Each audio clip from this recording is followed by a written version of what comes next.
ఈ నేపథ్యంలో కొన్ని గాయాలయ్యేటట్టు చేస్తాడు. విను, కొన్ని గాయాలయ్యేటట్టు పరిస్థితులు కూడా వస్తాయి.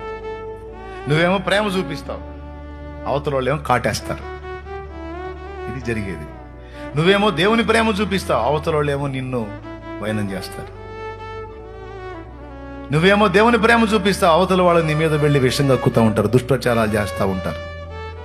నువ్వేమో ప్రేమ చూపిస్తావు, అవతల వాళ్ళు నీ మీద, నీ ప్రేమ పొందిన వాళ్ళు చండాలంగా ప్రచారం చేస్తుంటారు నీ మీద.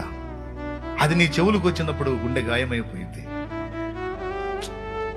ఏంటి దేవా, నేను ప్రేమ చూపిస్తే ఇంత దారుణంగా మాట్లాడారేంది, ఇంత దారుణంగా ప్రవర్తించారేంది, ఎట్లా తయారైపోయింది ఏందని నువ్వు ప్రేమ చూపించినప్పుడు దానికి ప్రతిగా నీకు కాట్లు ఎదురైనప్పుడు, నీ ద్వారా ప్రేమ పొందిన వాళ్ళు నీకు రివర్స్ గేరేశారు, నీకు శత్రువులుగా మారారు, లేకపోతే నీకు కీడు తలపెట్టారంటే అక్కడ శత్రువు కుట్ర జరుగుతుందని గుర్తెరుగు.